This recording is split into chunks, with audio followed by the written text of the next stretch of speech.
Happy bahay, happy buhay. Mag-asawang patnubay, sa mag-asaway gabay.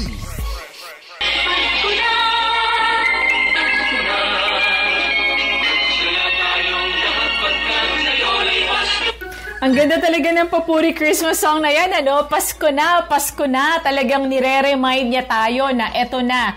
Nasa Christmas season na tayo. Basta Papuri song, Claire. Yes, Panalong and speaking panalo. of Christmas, honey, pakicheck tong listahan na bibigyan natin ng aginaldo sa Pasko. Ganito ba kadami talaga yung listahan natin? Nakalimutan ako. Sige, Claire, mamaya checkin ko para siguradong wala tayong mamiss. Also, i-check mo na nga rin tong decoration na ginawa ko. Parang tingin ko kulang pa dahil alam mo naman ako, maximalist ako Swak na yan, Han. Alam mo, grabe ano, Pasko na pala. Hindi natin namalayan. That's ang bilis true. ng panahon.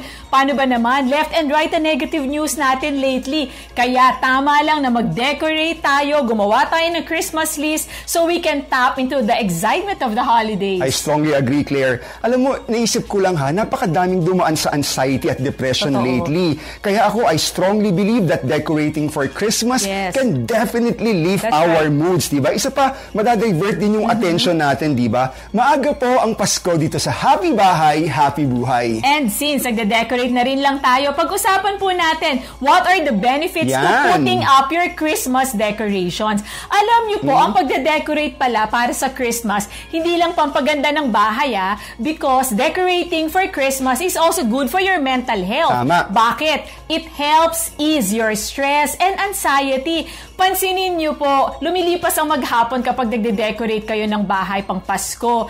Dahil nagre-release kayo ng dopamine. Ito yung feel good and happy hormone. Kaya nakaka-increase na energy level, hindi ka napapagod, and it boosts happiness. Tsaka Claire, pansinin mo, diba? Pag mayroong mga Christmas decoration, iba yung atmosphere, iba yung pakiramdam. Number 2, Christmas decorating also ignites the child in us, causing us to feel some positive emotion. Isa pa, Claire, diba? We feel comforted and consoled from what is happening around us today. Ang lakas makabata, diba? At ang lakas makapagpasaya. That is true. Sabi mo nga kanina, nakaka-divert ng attention. That's diba? true.